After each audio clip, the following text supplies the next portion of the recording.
Hello and welcome to the FitzQ podcast. I'm your host, Fitzyhere, and today, of course, I'm joined by my co-host, KarQ. How are you doing? I'm doing good, man. How are you? I'm excited. We finally get to start this podcast. Been waiting about a couple months for this. Been having the idea stirring around, but we got the ball rolling, and episode 1's finally here. The pot's been stirring, but we're finally pulling the trigger. We pressed the go button. We're starting. We did a lot of planning the past couple of weeks, a lot of late nights, especially last night. You guys have no idea how long we stayed up trying to sort through and organize all this kind of stuff. But let's get here. We are. Yeah, we're here. So what the podcast is going to be out for the first-time listeners or who have not been paying attention to us on Twitter and whatnot. It's going to be a podcast about Overwatch, but also content creators within Overwatch and just streaming, YouTube, maybe some people in the Overwatch League, and the different challenges they've faced along the way to get where they're at, and the different journeys that people have taken to get there. Mm-hmm. Right. This podcast will encompass it all. We'll try to, get a variety of guests. Obviously, for the first episode here, it'll just be us two talking to start things off, to kick off our new venture. But in the future, we are looking to bring guests who bring those interesting and unique perspectives. They are going to add a lot of value, to the conversation that Overwatch is missing, I'd say. We will be not only keeping it within Overwatch, but we're going to try our best, to bring guests who, maybe are into esports, maybe they're managers, maybe they're, aspiring players, maybe they're artists in the community, everything we can to, open up our ears and the conversations we can be having. And it'll be a good and fun time. Absolutely. Trying to share their perspective, because there are some other podcasts out there and some other Overwatch podcasts, but what they're not talking about a lot of time is the content creation side. A lot of viewers and a lot of people that watch Overwatch, they see, the final product. They see us streaming or the videos being done, but what they don't see is a lot of what happens on the back end and how much work does go into providing the content. And at the end of the day, we're just normal people. We don't have these amazing, fantastic lives that we go and do these crazy things. We don't. We're in our rooms all the time. Let's be real here. I mean, the only tan I get is from my monitor, Hey. My monitor light tan. That's it. You gotta make sure you got your sunscreen on just for the, too much. But hopefully we can bring those experiences to you guys and share them. For me personally, I started on Twitch. Twitch has always been my platform, my main platform, and how to bring a stream to life, if you will, and how to really grow the community and interact with a lot of different people. Whereas KarQ, you start on the YouTube. Obviously you do some Twitch now, but the YouTube is where you started and where you had to transition, not really transition, but venture into other ways to produce content. Yeah. I mean, I started off, in my boxers, just making a video for fun one night. And then next thing you know, people are like, oh, it's pretty good. Cool. And then next thing you know, I'm at events and I'm like, man, to remember how it all started. It was just a random thought. It's like, hey, I like Overwatch. Let's put an idea out there. I had my socks on, had my boxers on, had a short sleeve shirt, had the fan running. It was a hot summer day. Actually, we're getting the whole scene. It was December. It's cold in Canada. It was probably negative 30 degrees Celsius. I don't know what that is in Fahrenheit, but to see it all come to fruition and where we are today, we're here. Podcast, and let's move along to the main focus of today, which is going to be the patch rundown. Have you guys all tried out the Halloween event? Hopefully you have. And if you haven't had a chance, I saw the skins. I really like them. What's your favorite one? I must say that, I mean, well, I don't know about, I did like the Ash one, but the Widowmaker definitely took it for me. But aside from that, the big deal is that the Demon Hunter Sombra skin is finally going to be available on the third week of the event. So if you haven't got that, people that have been waiting since BlizzCon last year to get that. So if you haven't got it yet, can we get the Demon Sombra skin? Yeah. Do you know? We have the answer, guys. We have the answer. We do know, and yes, it'll be in a couple weeks. You'll have to play and win 9 games. But, is that what it is? Yeah, 9. So right now for the Halloween event, I believe their system, obviously, besides having a bunch of skins available for purchase or from loot boxes, I think you can just purchase them outright with credits, right? Or you can earn them. Oh, the 3, the Junkrat, the Batiste, and the Sombra one, you have to play the games to earn them during those weeks. As far as I'm aware, maybe they'll release it another time. I don't know, but let's hop into the patch notes and we'll get a quick rundown in case we haven't seen them yet. Whoosh, production quality. Look at that. Oh, beauty. So, yes, as we were talking about here, we've got the BlizzCon skins. Oh, no, we didn't talk about the BlizzCon skins. We talked about the previous year's BlizzCon. But this year's BlizzCon skin is the Symmetra and the Genji. Now, did you ever play World of Warcraft?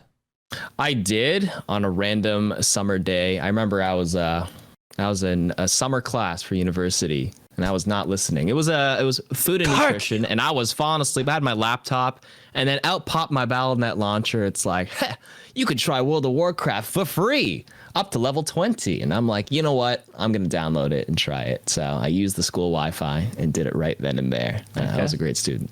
That was my interaction with World of Warcraft. What about yourself? Haven't played Warcraft or World of Warcraft, so I don't really know the significance of these skins in terms of, the lore. But they look pretty cool. I mean, Genji's still not going to really be used because he's not that great right now. But maybe in the future, maybe after these patch notes, we'll see. Probably not, but we'll get to that.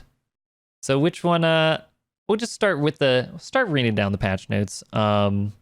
So the first change we have here, D.Va Defense Matrix regeneration rate increase from 12.5% to 16% per second. What do you think about her having her higher uptime there? If my math is correct, 12.5% to 16% is 3.5% increased regeneration rate. I know, but in percentage wise, that's like a little bit less than a quarter faster, right? If like the numbers themselves don't have much meaning until you actually go in game and press defense matrix and actually feel the difference. And that's where it'll come in. So I sat in the training room, I pressed my right click or whatever it is on console or whatever it is on the Switch, whatever button. That's a console too. It is a console. It's new today, by the way. Today, October 15th. It should be out today on the Switch. If you guys haven't purchased it, it is available on the Nintendo eShop. And I'll see you at Top 500 on the Switch. We might be able to duo. You down to duo a little bit, maybe? Okay, we're going to buy it on the Switch. We'll duo. It'll be rank a good 1, time. 2? Or no, we can get double rank 1 because of the new system. I feel like it's going to start off at like 3,800, rank 1. Well, we'll be there. Well, you'll see our names there. But anyways, I did try it out. The D.Va, the Matrix regeneration does feel quite nice. But at the end of the day, how many heroes in the quote unquote meta actually use abilities that D.Va can eat? I'd say a lot of her strength came from previously eating, Zarya grabs or huge ultimates from enemies. But right now in the meta, what is it? It's like Doomfist, Reaper. I mean, I guess you can eat some Reaper shots, but I feel like the regeneration change isn't enough. What do you think? I haven't seen too much today. Well, I mean, for those who don't know, me and Fitz, today the patch released and Fitzy and I, we got in a couple of games together and we played the patch for about 3 hours. I saw D.Va once and didn't feel like anything. I think Double Shield is still the powerful tank choice. Were we in that game together when we played against the D.Va? Because I know we played against one D.Va, but I can't remember. I can't remember either. But my thoughts are D.Va. The regeneration isn't enough. What do you think? Yeah, I don't. It's not a huge change. I mean, yeah, like you said, the current meta with the heroes that are in it just don't really care about defense matrix. Maybe Moira throwing her orb and eating the Irisa pool, but other than that, like you said, there's no like game-changing factor such as eating the grav and whatnot. Mm-hmm. I mean, definitely. Well, now that you remind me of like the Irisa pool and stuff, like those are big abilities to eat as a D.Va, but even in the past, without that regeneration change, she was already able to flash her matrix and eat those to begin with. Like the regeneration rate still doesn't suddenly put her over the top and make her the meta hero. I mean, D.Va has been meta for so long, and it's, she went about 2.5 years of being in every single meta. So I'm okay with her staying out of it for right now. But yeah, hopefully this change will at least let her see her played a little bit on a few maps, if anything. Maybe like Numbani Point A type of thing.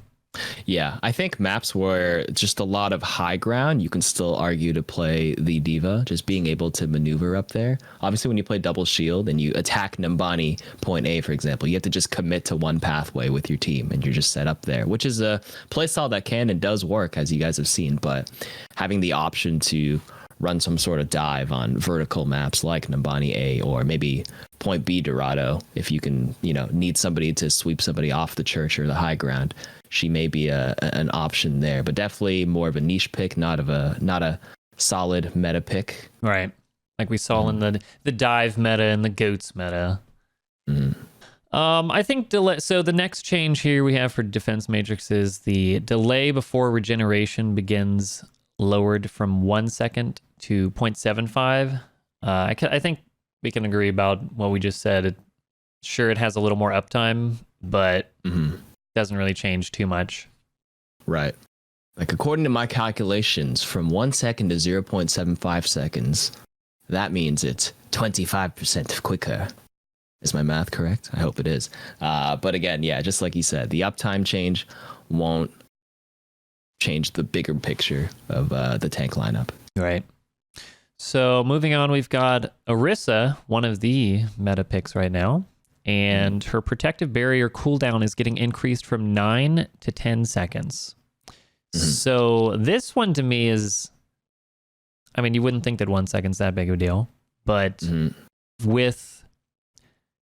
since right now Irisa and Sigma are both being run so much together, when Irisa's shield goes down, typically what you would do is put, Sigma shield in the front to block it until Irisa has her shield up.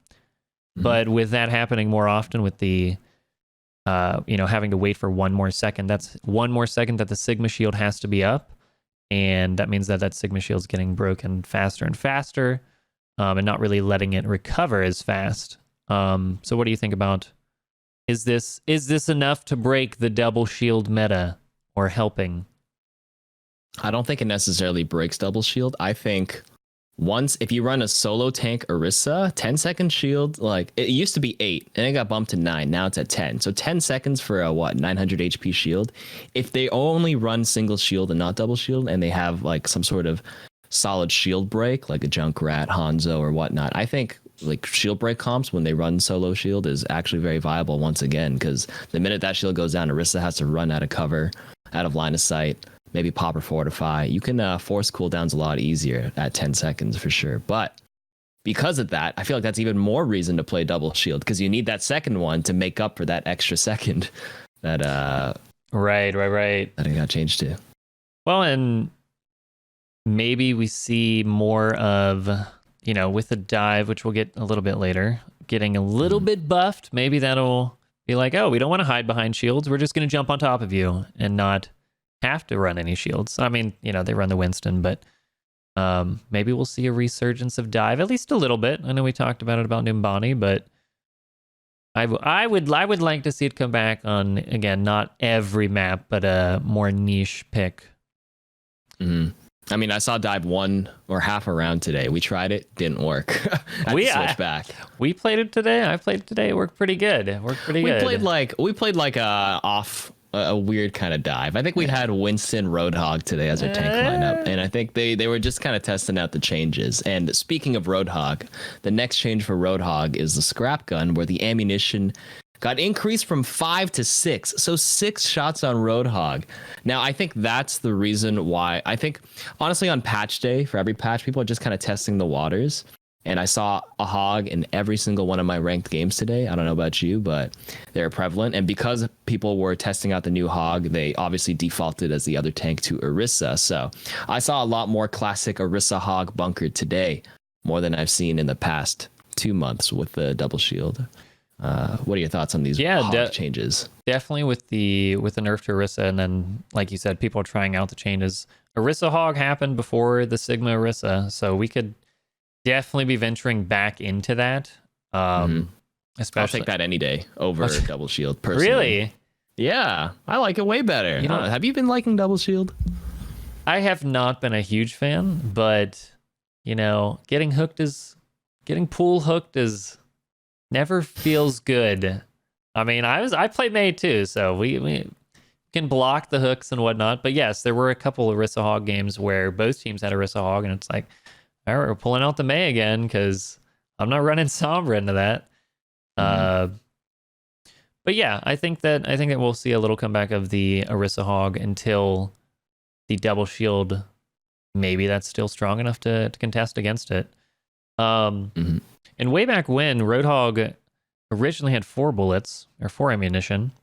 And then throwback. Ooh, 2006. You might as well talk about the whole time when you used to pull someone. They'd walk around the wall and then they just get thrown and pulled past like 6 dimensions into your face. Yeah, those were good times. Those were some good clips. At least. We don't want to go back, but we can watch and reminisce. Oh yeah, those are some fun.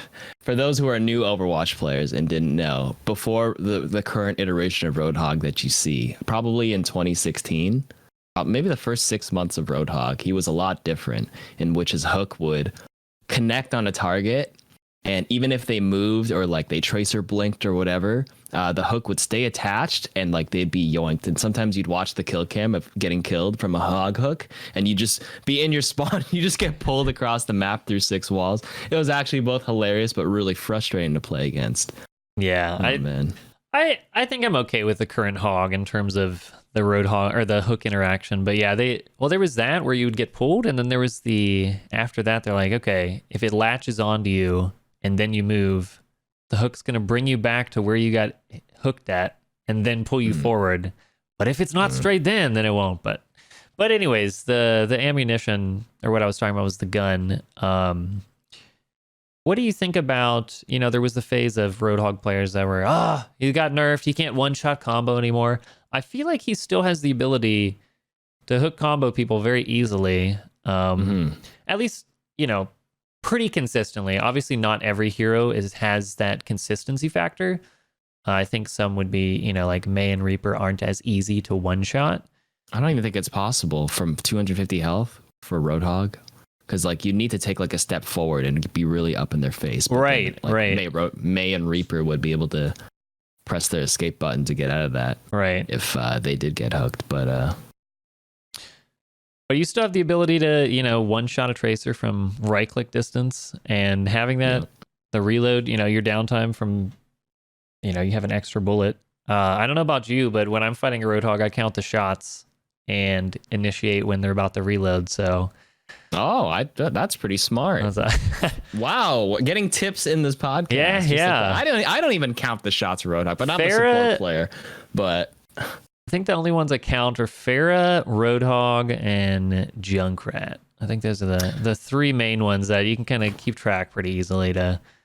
When you got to be sneaky, you got to be sneaky. Get every advantage you can get, but. That's so smart. Count the shots and then make use of the downtime during the reload. I realize I do that a little bit for Bastion, because I know about how long it takes for him to fire, 300 shots. It's about, I don't know. Count each one individually. I count all 300 really quickly. I kind of have like this like mental kind of like timing already down in my head. I'm like, he's probably going to reload really soon, and this is when I can kind of peek out. I don't want to throw out my Batiste immortality field too early, especially if he's just going to sit there and reload and waste 2 seconds of it. So There you go. A couple of tips right there. Count your enemy shots. Get used to their cadence or their pacing, and work from there. It's some game sense stuff. How do you improve an Overwatch? Other than mechanics, positioning, game sense, the core 3. But there's one. A little bit more of a specific example. Count. Right. We all know how to do that. Hopefully. Yeah. Well, let's move on to Sigma, and he's got a lot of changes, most of them being nerfs. The first one being that the kinetic grasp no longer blocks chain hook and whip shot. Now, this is something when I first started playing Sigma, when he got released on the PTR, that I actually would not use kinetic grasp when, I had the fear of getting hooked or whip shot, mainly hook, because Irisa Hog was very dominant. And just because it didn't make sense to me. It didn't make sense that he would absorb the hook. And I think that's because they took the coding of Reflect from Genji instead of using the defense matrix. So it felt like it was the best parts of defense matrix and the best parts of Reflect, as well as him getting shields. And it just didn't really make too much sense to me. So I felt like it was a very loaded ability. So this is a good change. And this is a change that everybody thought was going to happen earlier, because it honestly made no sense, like you said, to be able to block, Roadhog's hook and Brigitte's whip shot with an ability that essentially sucks.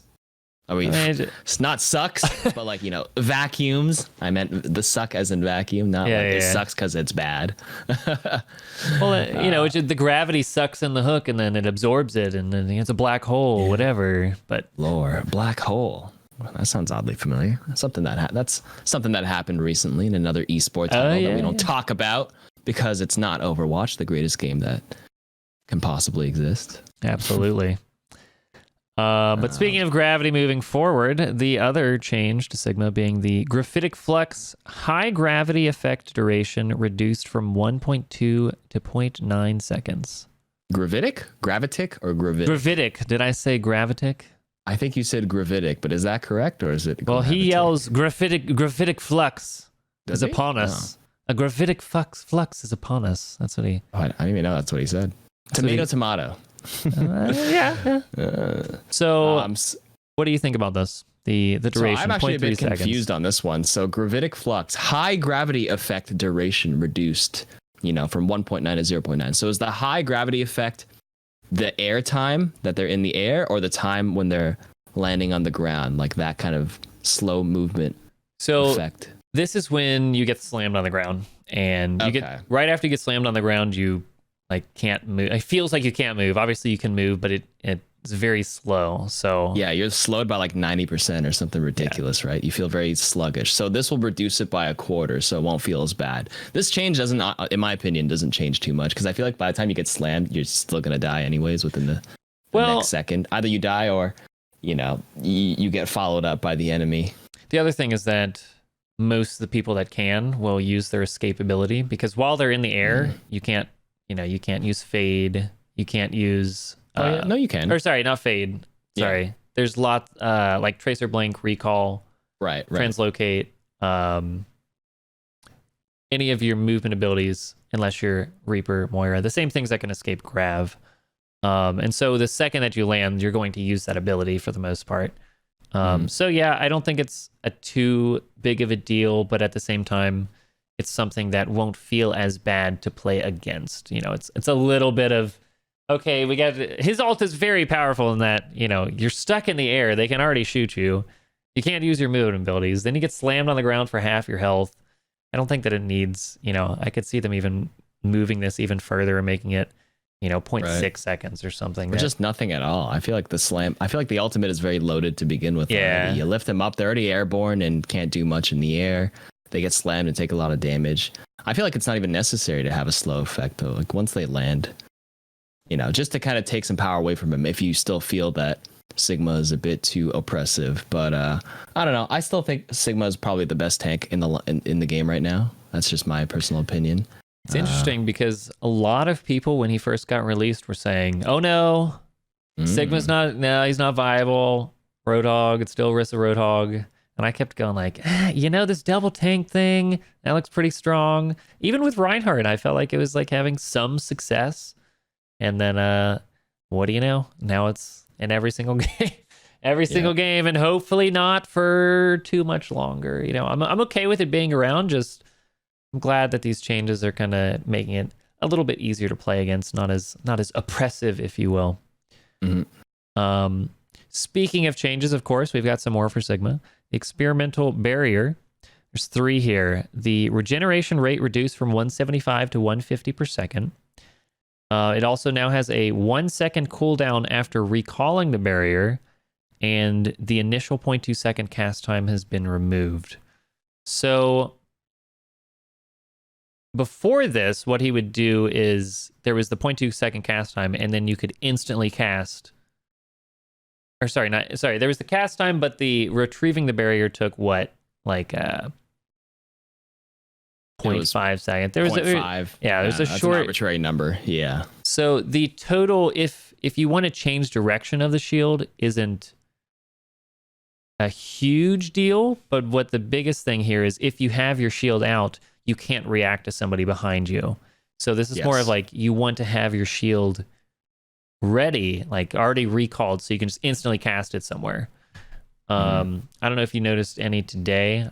I felt like it was a little bit easier to get the Sigma in a bad situation because he couldn't react as fast to different angles. What do you think? Yeah, like having that 1 second cooldown after recalling it is actually the biggest change, I'd say, of Sigma, just for its fluidity and smoothness and being able to react, like you said. But that initial cast time removal makes it feel more responsive at the same time. So I think it was a pretty good change in both directions. One where it's a weakness, where you have that 1 second buffer or whatever, where you can go for a hack or whatever and go for sleep dart if his shield goes down, but that smoothness of recasting it is nice for Sigma players. I like to think about both sides of the equation, obviously, for those who are now maining Sigma. Sure. And I think that 0.2 seconds makes it a lot smoother, and I don't know. I think overall a good change. Yep. For experimental barrier. A little bit of a buff. Little bit of a nerf.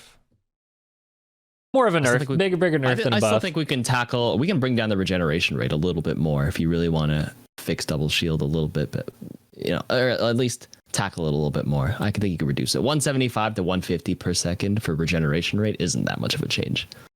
That's the least impactful out of all of them. Well, but you add that in, and then you've got the Irisa having 1 second, less of a shield. Now the shield's not getting full healed while Irisa shield's up, and it kind of. But yeah, we'll kind of have to wait and see. Yeah, I think some teams may experiment with actual stronger shield break comps outside of Bastion. Like Bastion would obviously never really had an issue ripping apart shields for the most part, but I'm saying like maybe some sort of Junkrat Hanzo comps on like Junkertown instead, which people used to run with Irisa Hog back in the day, but maybe running something like that and actually pressuring shields may be a bit more viable. We'll have to see with both those shields being nerfed. But in any case, moving on, we've got Winston, the next change. Now, people thought this Winston change would bring him back in the meta, and I can say, I've seen a few today. His barrier projector, the duration increased from 6 to 9 seconds, but for the most part, most Winston barriers, or what people call them bubbles, most Winston bubbles never really lasted the full 6 seconds anyways, because it was so easy to break. So the 6 to 9 seconds, But the health increase from 600 to 700 is quite nice, because it changes a couple of breakpoints for it. So what are your thoughts of seeing people trying to force Winston today? Hey, as a Sombra player, I like having a shield in their backline so I can kind of move around, not take damage. And I think that's something, there's a couple points I want to make here that I wonder how, what is the cooldown for the barrier? Is it 10 or 12 seconds? 10, 12? Actually, I'm not 100. Don't quote me on that. It's either 10 or 12, I think. So I wonder if we'll see at least defensive Winstons, if they're going to almost drop them before a fight starts, and then let's say we're on Numbani and whatnot, and we have the high ground, and we drop the Winston shield, and the team starts pushing in, and it's just our Bastion. Let's say we have got a Bastion. We were running Winston for some reason. We drop the shield, and then as the fight's kind of progressing, you jump in and have another shield to go. So I feel like the 3-second duration is a big deal for defense, not as much as offense. But I almost wonder if you could jump really far to their backline and kind of give someone like a Tracer or a Genji or a Sombra who can easily get to their backline a shield that you're attacking from 2 different angles, and you have to break through the 600 or 700 health, or the 700 health now.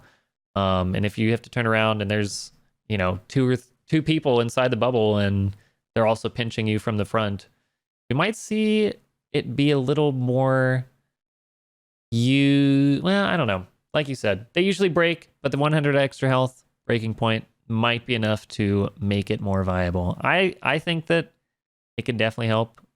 I mean, obviously it's a buff, but I think it could bring him into the meta a little bit again on more of the niche maps. I think on niche maps, and the playstyle would have to be adjusted, like you said, because typically the Winston would just make use of the bubble, like in the jump right on top of him, jump right on top. But like you said, utilizing it to give an off angle and for your other dive heroes to make use of it might be, a more, I guess, I would say better playstyle in this current meta. It's kind of like how Brig, when she first got changed, people were like, they just dismissed her, even though I think it's a net buff, or at least a huge playstyle adjustment, and nobody really adjusted to it until recently. So I think maybe give it some time, and maybe we'll see unique Winston playstyles that come up that will actually solidify his place in this meta. Yeah, I agree. Mm-hmm. All right, well, let's move on to the Mr. Batiste here. As a Batiste person yourself, what do you think about this change? The immortality field health decrease from 250 to 200. It was a good change. I always felt like immortality field was already a very powerful ability. Like on paper, immortality, like whoa. And putting it out of line of sight and strategically placing it in a good spot and having it there is such a powerful tool. And lowering the HP was a good nerf to his kit. Like it's 250 to 200, not game breaking, but at least it changes the break points because certain heroes can now destroy in like 2 shots instead of 3, like Hanzo. Or actually, no, Hanzo can. Is Hanzo's arrow 120 or 125? I think it's 120. 125. So it is 125. Yeah. So somebody like Pharah or Junkrat or something would need to shoot it 3 times instead of 2. True. Breakpoint. Yep. My biggest thing I kept thinking of was like Genji, but apparently his nano blade still just like 2-shot to 250. So that doesn't really change that. Well, I guess with Nanoblade, if he does the dash and the slash, the collective combo of it would... actually... Yeah, you're right, the math. Previously, he'd still be able to dash and slash it, right? How does the math work? The dash slash... 7, did the math earlier, nanoed. the dash slash was enough. It didn't change the kill threshold of it, but... unless the math, of course, is mistaken, which I'm not 100% on that. I don't play a lot of Genji, but I was like, maybe this will be enough to bring Genji... Nope, probably not. He's not doing too hot. Nope. All right. Okay. Well, Lucio here. We got a couple changes. I don't think they're too big. I mean, the speed boost effect increased 25%. Amp it up. Speed boost amplification increased from 50 to 60. So people moving faster. This is kind of reverting his change because he got a nerf back with the GOATS meta. So just bringing him back to his former power level with that now that GOATS is not available. And then the wall ride speed buff reduced from 40 to 30. That's just kind of going back to the crossfade and amp it up to kind of balance it out to buff the crossfade and amp it up and not nerf the wall ride. What's your takes as a support player?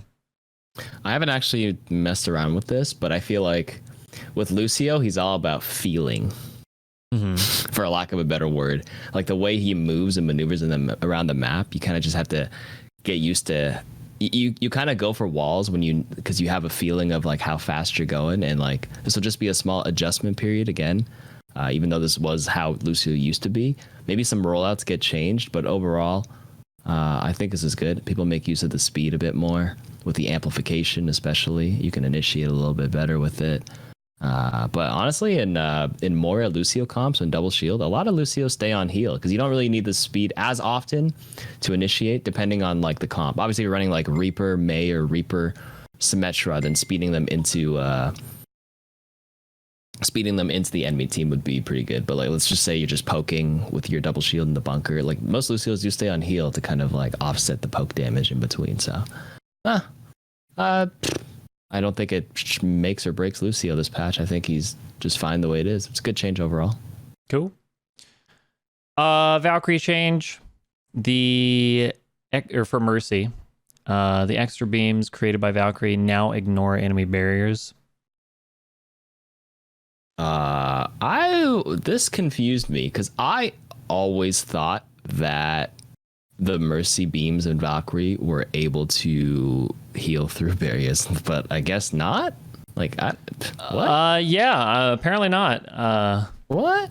I have not. I can't say that I've played Mercy like at all. I have, but I was always under the impression that if I was healing someone with the Valkyrie beam and people were close enough, like they would just attach through it. Like, what? When on earth was it ever a case where the beam wasn't healing people through barriers?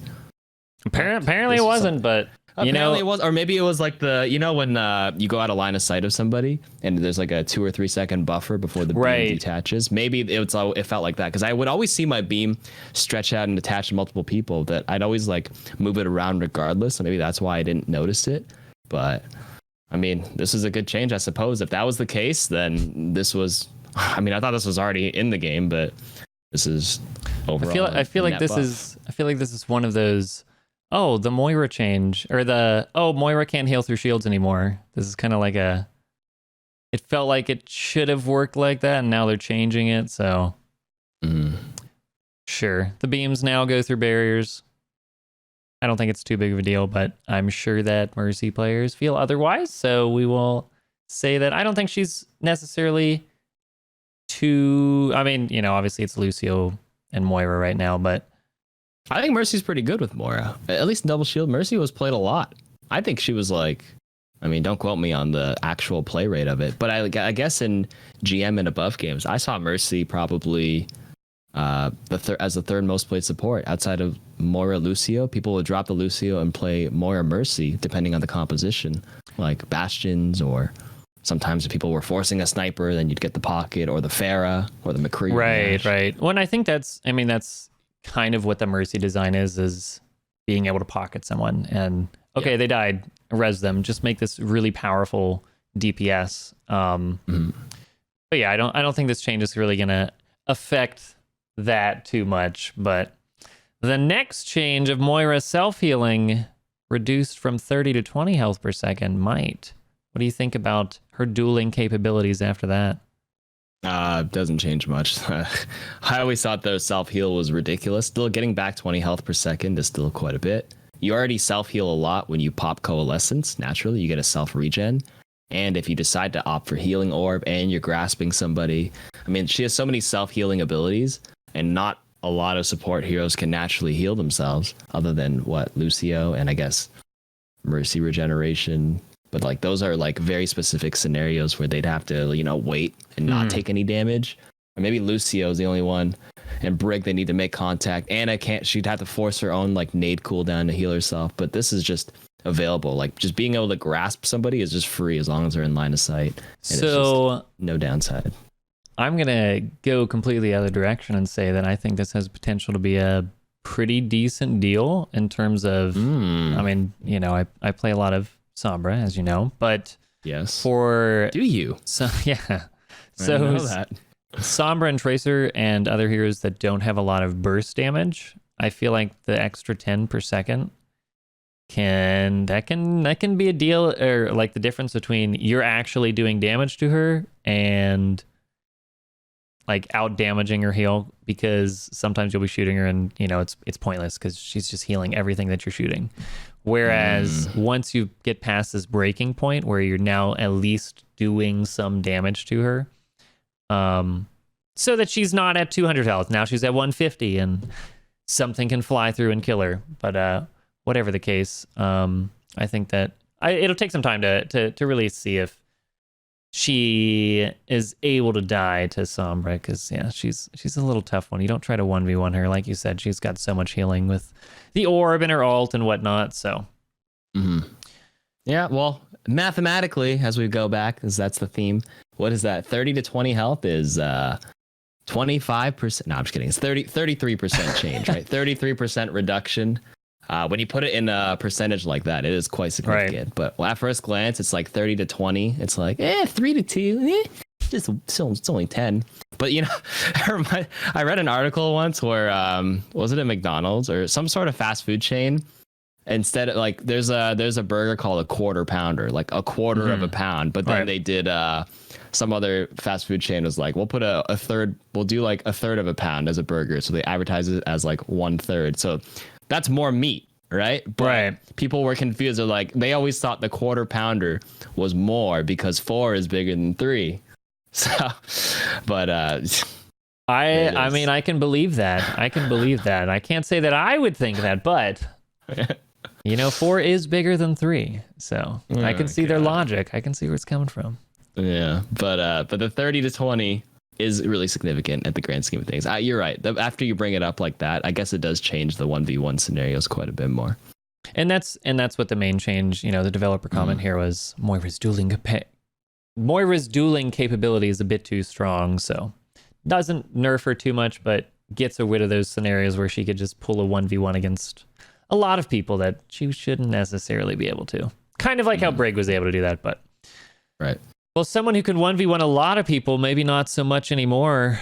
Mr. Doomfist getting a couple nerfs here. Yeah, well, we're actually going to be hearing that more because it's going to take him longer to charge the punch. The rocket punch, time to reach max charge increased from 1 to 1.4 seconds. Now, this looks like, this is hard nerf, right? And it's actually a little bit, it is definitely a nerf. There's a nerf there, right? Of, you know, you want to punch somebody, but there is a little bit of a buff hidden within there, being that you can take longer to offer that threat, especially if you're playing behind a shield and you're like, okay, I'm going to charge this punch and then pick my target and go in.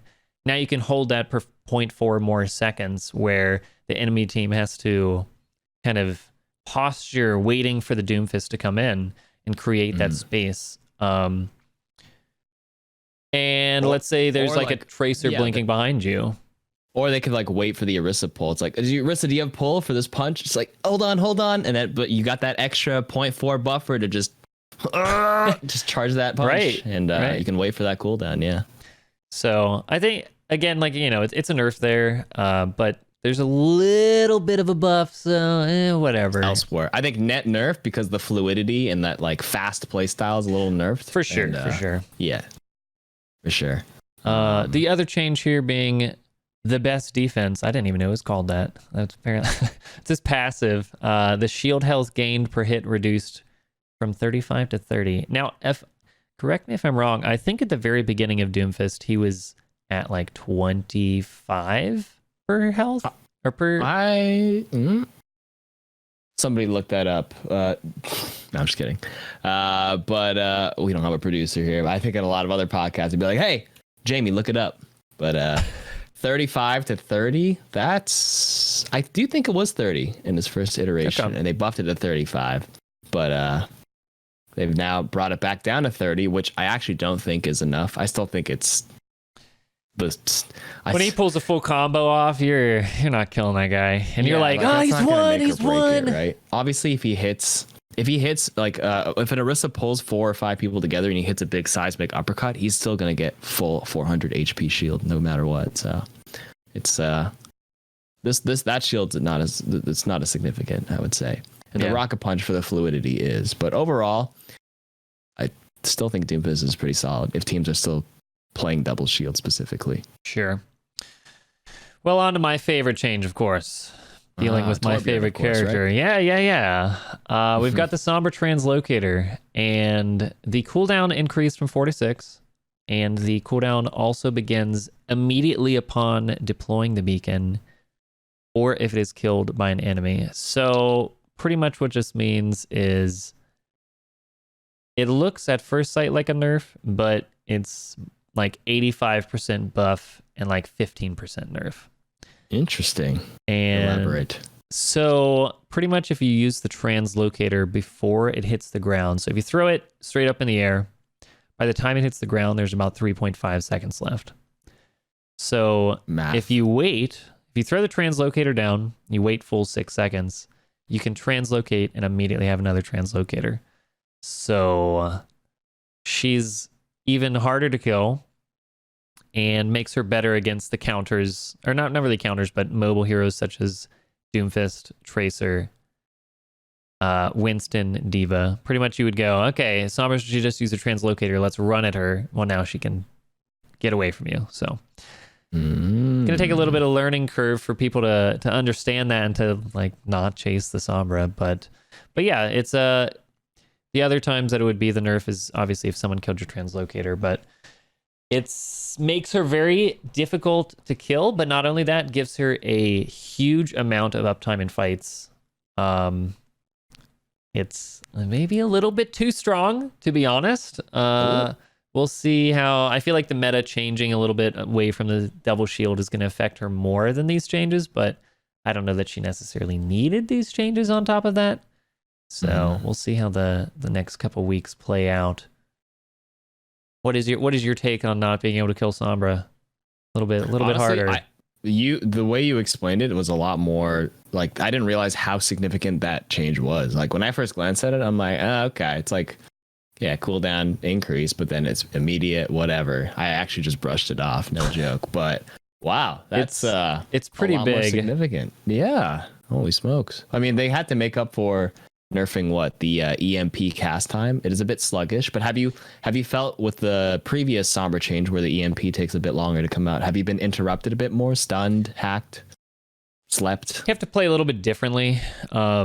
People are able to hide around walls a lot easier because, I mean, you see the Sombra coming out of Invis and you just hide behind a wall and then you don't get EMP'd and you're fine. But not a huge amount of stuns. The bigger nerfs, of course, were the duration of hack going from 6 seconds to 5 seconds, and also the alt charge global nerf. But then the fact that those 3 nerfs happened as well as the double shield happening is just made her not feel great. But we'll see in the next couple weeks how the meta changes and if that gets any better for her. I mean, she's looking pretty good to me right now. So, yep.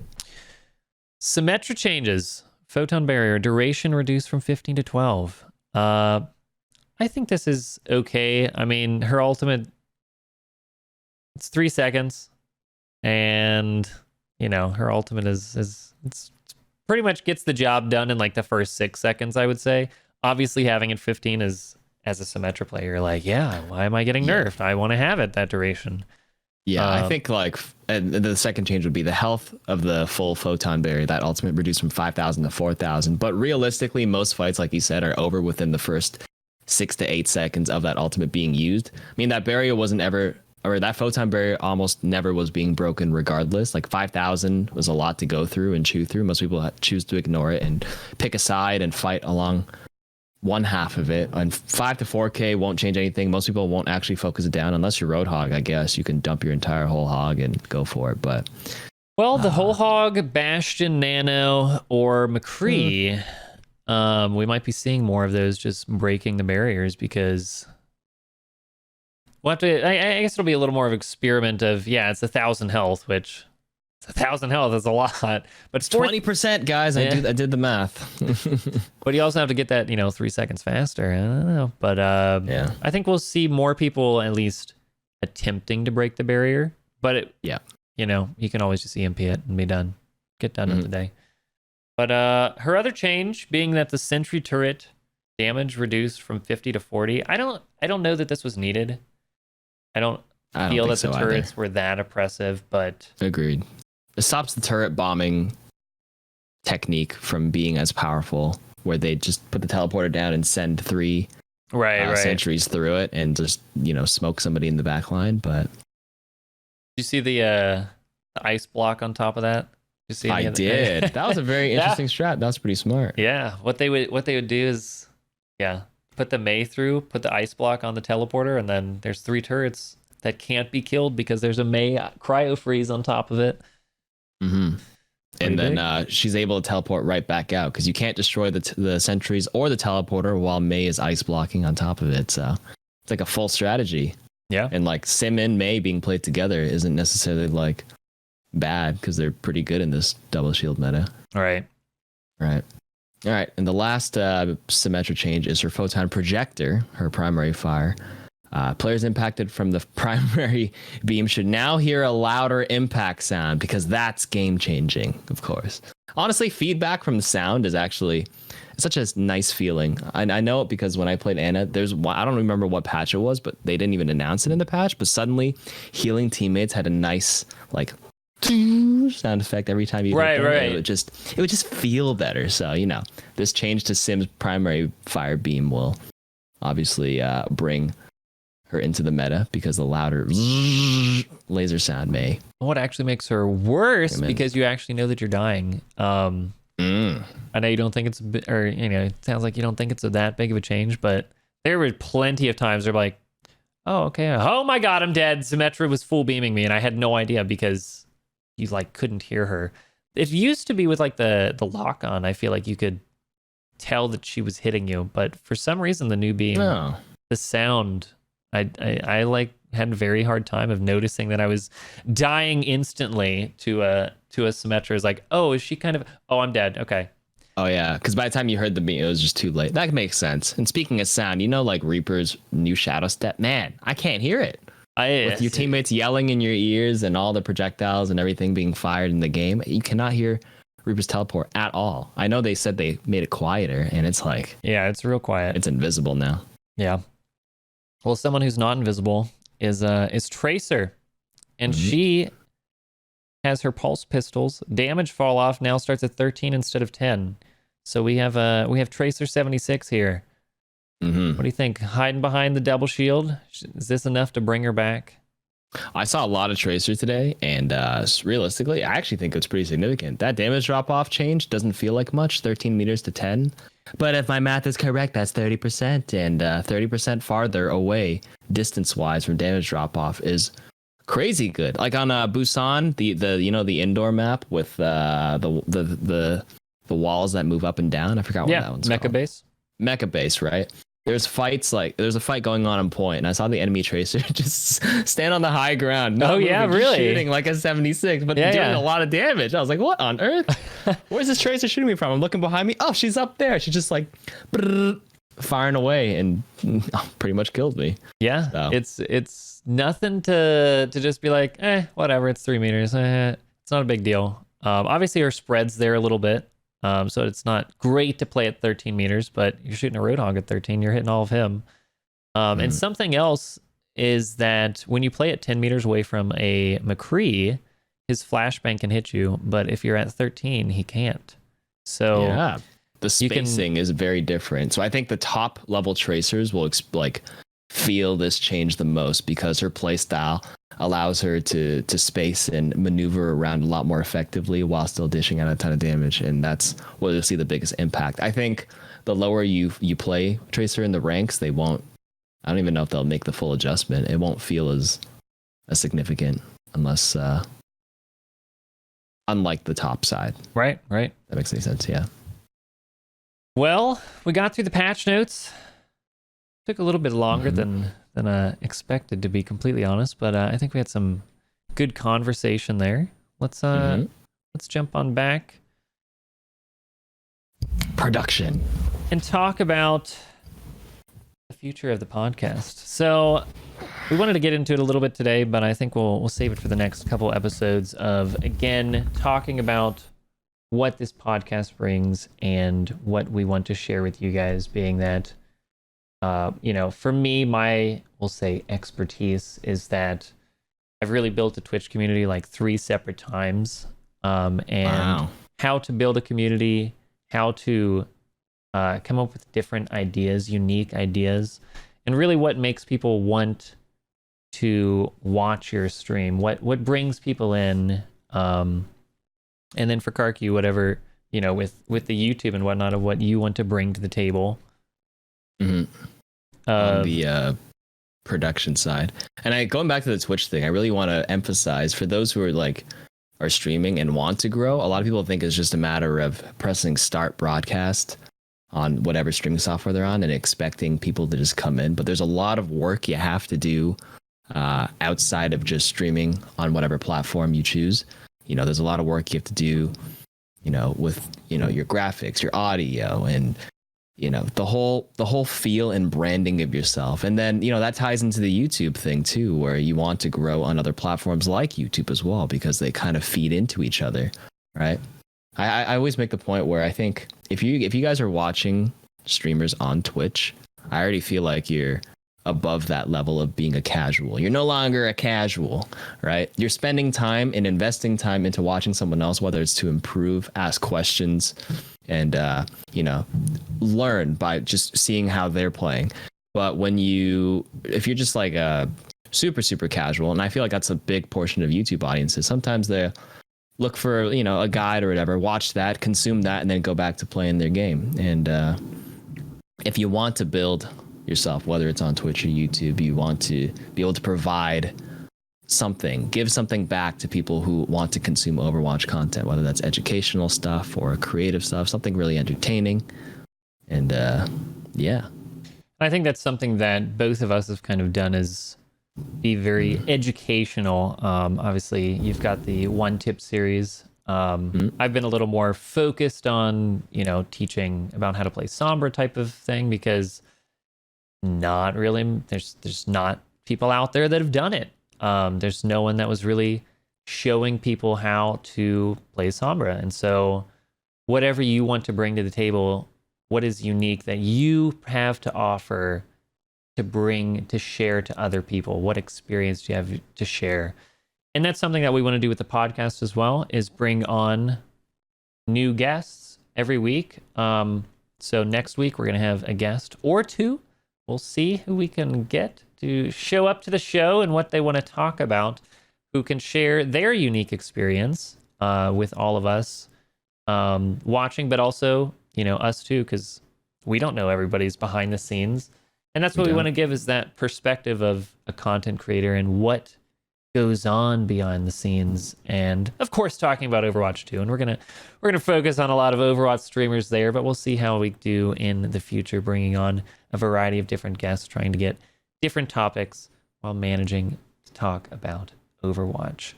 So I think that's about all the time we have. If you want to sign us out of here, KarQ. All right, everybody. Thank you for watching and listening to our first FitzQ podcast. You're going to join us next week. Like you said, we may have a guest or two.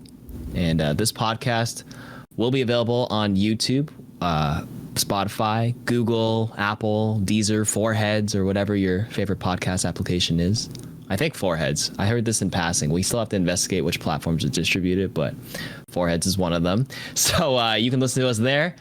And until next time, have a great day, guys. Thank you for watching. For those who are watching us live on Twitch right now, and for those who are listening, take care and have a great day.